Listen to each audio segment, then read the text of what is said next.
കോൺഗ്രസ് ഇദ്ദേഹത്തെ സംരക്ഷിക്കുകയാണ്, ഇദ്ദേഹത്തിന് വേദികൾ ഒരുക്കുന്നതും ഇപ്പോഴും കോൺഗ്രസ് ആയിട്ട് കൊണ്ടു നടക്കുന്നു എന്നുള്ള കാര്യത്തിൽ ഗോപികൃഷ്ണന് സംശയമുണ്ടോ? ഈ ദിവസങ്ങളിലെല്ലാം പാലക്കാട് നമ്മൾ കാണുന്നത് എന്താ? ഈ തെരഞ്ഞെടുപ്പ്, തദ്ദേശ ഭരണ തെരഞ്ഞെടുപ്പിൽ ഉൾപ്പെടെ അവിടെ കോൺഗ്രസിന്റെ കുടുംബയോഗങ്ങളിൽ അദ്ദേഹം പങ്കെടുക്കുന്നു, പൊതുയോഗങ്ങളിൽ പങ്കെടുക്കുന്നു. കോൺഗ്രസ്സുകാർ അദ്ദേഹത്തെ, എല്ലാ കോൺഗ്രസ്സുകാരുമല്ലേ അദ്ദേഹത്തിന്റെ കൂടെ ഉണ്ടായത്, വേറെ ആരെങ്കിലും ആണോ? ഇന്ന് ഇത്രയും ഞെട്ടിക്കുന്ന സംഗതികൾ വന്നിട്ട് തന്നെ തിരുവനന്തപുരത്തെ കോൺഗ്രസിന്റെ, മഹിളാ കോൺഗ്രസിന്റെ ജില്ലാ സെക്രട്ടറി, ഇപ്പോ അവിടെ വെള്ളനാട് ബ്ലോക്ക് പഞ്ചായത്ത് മെമ്പറായിട്ടുള്ള ഷീജ എസ്, അവരുടെ FB പേജ് ഒന്ന് ഗോപികൃഷ്ണൻ തുറന്നു നോക്ക്. ഷീജ എസിന്റെ എന്താ പറഞ്ഞുകൊണ്ടിരിക്കുന്നത്? ഇലക്ഷൻ ഒക്കെയല്ലേ, ഇനിയും അതിജീവിതമാർ ഉണ്ടാകും, അത് സ്വാഭാവികമാണ്. എന്നാലും ശബരിമല സ്വർണ്ണക്കള്ള ആരും മറന്നു പോകരുത്. അത് പൊതുജനങ്ങളിൽ നിന്ന് ഒതുക്കാനായി ഇനിയും നാടകീയ അറസ്റ്റുകൾ ഉണ്ടാകും. രാഹുൽ മാങ്കൂട്ടത്തിനൊപ്പം ആരാ? ഈ തെരഞ്ഞെടുപ്പിൽ ജയിച്ചു കയറിയ തിരുവനന്തപുരത്തെ കോൺഗ്രസിന്റെ ബ്ലോക്ക് പഞ്ചായത്ത് മെമ്പർ, മഹിളാ കോൺഗ്രസിന്റെ തിരുവനന്തപുരം ജില്ലാ സെക്രട്ടറി എസ് ഷീജ ഇപ്പൊ ഇട്ടിരിക്കുക. അത്രേ വന്നിട്ട് സമയമായിട്ടുള്ളൂ. നിങ്ങൾ നോക്ക്, ഇതാണ് സ്ഥിതി.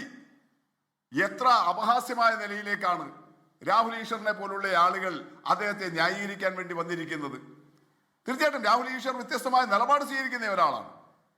ഇത് നിങ്ങൾ ഈ 3 പരാതി മാത്രമായിട്ട് പറയാൻ പാടുണ്ടോ? 24-ൽ എന്തായാലും പറയാൻ പാടില്ല. കഴിഞ്ഞ ആഗസ്റ്റ് മാസം അവസാനമാണല്ലോ രാഹുൽ മാങ്കൂട്ടത്തിനെതിരായ ഈ കാര്യങ്ങൾ പൊതു സമൂഹത്തിന്റെ മുന്നിലേക്ക് വരുന്നത്. അന്ന് 24 ചാനലാണ് ഒരു മുതിർന്ന സ്ത്രീയുമായിട്ട് രാഹുൽ മെസ്സഞ്ചറിലൂടെ നടത്തിയിട്ടുള്ള ആശയവിനിമയത്തിന്റെ കാര്യങ്ങൾ പുറത്തുവിട്ടത്. ഇതേ ചാനലാണ് പുറത്തുവിട്ടത്. അത് നിയമത്തിന്റെ മുന്നിൽ വന്ന പരാതിയല്ല. പക്ഷെ എന്നിട്ടും 24 ചാനലിന് അത് പുറത്തുവിടേണ്ടി വന്നു. യൂത്ത് കോൺഗ്രസിന്റെ സെക്രട്ടറിയാണ് സ്നേഹ. ആ സ്നേഹ പറഞ്ഞ കാര്യങ്ങൾ നമ്മുടെ മുന്നിലുണ്ട്. എത്രമാത്രം അപഹാസ്യമാണ്, എത്ര പരാതികൾ! നിയമത്തിന്റെ മുന്നിലെത്തിയ 3 പരാതികൾക്കപ്പുറത്ത് കിടക്കുന്ന പരാതികളുടെ വലിയ നിരയില്ലേ? പാർട്ടിയിൽ നിന്ന് പുറത്താക്കി നടപടിയെടുത്തു. അല്ല, ശ്രീ VPP മുസ്തഫ, പ്രതിപക്ഷ നേതാവ് ഇന്ന് പറഞ്ഞത് താങ്കൾ കേട്ടില്ലേ? അതായത്, എനിക്ക് പറയാനൊന്നുമില്ല, ചെയ്യാനാണ് ഉണ്ടായിരുന്നത്, അത് എന്റെ പാർട്ടി ചെയ്തിട്ടുണ്ട് എന്നാണ്. അത് താങ്കൾക്ക് ബോധ്യമുണ്ടോ? ആ നടപടിയിലൂടെ രാഹുൽ മാങ്കൂട്ടത്തിൽ കോൺഗ്രസുമായിട്ടുള്ള ബന്ധങ്ങളെല്ലാം അവസാനിപ്പിച്ച് പുറത്താക്കപ്പെട്ട ഒരാളാണ് എന്നൊരു മാധ്യമ പ്രവർത്തകൻ എന്നുള്ളതിൽ താങ്കൾക്ക് ബോധ്യമുണ്ടോ? അങ്ങനെയാണെങ്കിൽ എങ്ങനെയാണ് ഈ കഴിഞ്ഞ മാസങ്ങളിലെല്ലാം അദ്ദേഹം വീണ്ടും കോൺഗ്രസിന്റെ ആളായിട്ട് ഈ പാലക്കാട് ജീവിക്കുന്നത്, പത്തനംതിട്ടയിൽ ജീവിക്കുന്നത്? കേവലം സുഹൃത്തുക്കളായിട്ടല്ലല്ലോ, കോൺഗ്രസിന്റെ പരിപാടികളിൽ അദ്ദേഹം പങ്കെടുക്കുകയല്ലേ. വലിയ സംസ്ഥാനതല പരിപാടിയിൽ അദ്ദേഹം ഉണ്ടായിട്ടില്ല എന്നല്ലേ ഉള്ളൂ. ഈ കഴിഞ്ഞ ദിവസം ഒരു വീഡിയോ പുറത്തു വന്നില്ലേ? രമേശ് ചെന്നിത്തല പങ്കെടുത്ത പരിപാടിയിൽ അദ്ദേഹം, രമേശ് ചെന്നിത്തല, കോൺഗ്രസ് പരിപാടിയാ, രമേശ് ചെന്നിത്തല ഇറങ്ങി വരുമ്പോൾ രാഹുൽ മാങ്കൂട്ടത്തിൽ അദ്ദേഹത്തെ ആദരിക്കാൻ വേണ്ടി എഴുന്നേൽക്കുന്നു, ബഹുമാനിക്കാൻ വേണ്ടി എഴുന്നേൽക്കുന്നു. ഒരു കാര്യമുണ്ട്, രമേശ് ചെന്നിത്തല അദ്ദേഹത്തെ മൈൻഡ് ചെയ്യാതെ പോയിട്ടുണ്ട്. ആ വീഡിയോയിൽ നമ്മൾ അങ്ങനെയാണ് കാണുന്നത്. പക്ഷെ അദ്ദേഹം ഇരിക്കുന്നത്, പങ്കെടുക്കുന്നത് കോൺഗ്രസിന്റെ പരിപാടിയിലാണെന്നേ. പിന്നെ എന്ത് പുറത്താക്കിയെന്നാ ഈ പറയുന്നത്? അപ്പൊ നമ്മുടെ മുന്നിലുള്ള വിഷയം ഞാനൊക്കെ സത്യം പറഞ്ഞാൽ പറഞ്ഞോളൂ ശ്രീ VPP പറഞ്ഞോളൂ. തിരുത്തണം അത് കോൺഗ്രസിന്റെ പരിപാടിയല്ല, അതല്ലേ റിജിൽ പറയാൻ വന്നത്. പൊതുപ്രവർത്തനത്തിൽ മാതൃകയാകേണ്ടവര്. അതെ, NSSന്റെ പരിപാടിയാണ്. NSSന്റെ പരിപാടിയാണ്. ആ സമയത്ത് രമേശ് ചെന്നിത്തല ഒഴിഞ്ഞു പോകുന്നു. ശ്രീ VPP പറഞ്ഞത് രമേശ് ചെന്നിത്തല ഒഴിഞ്ഞു പോകുന്നു എന്നതാണ് NSSന്റെ പരിപാടിയിൽ. ശരി, കോൺഗ്രസിന്റെ പരിപാടി അല്ല. VPP പറയൂ.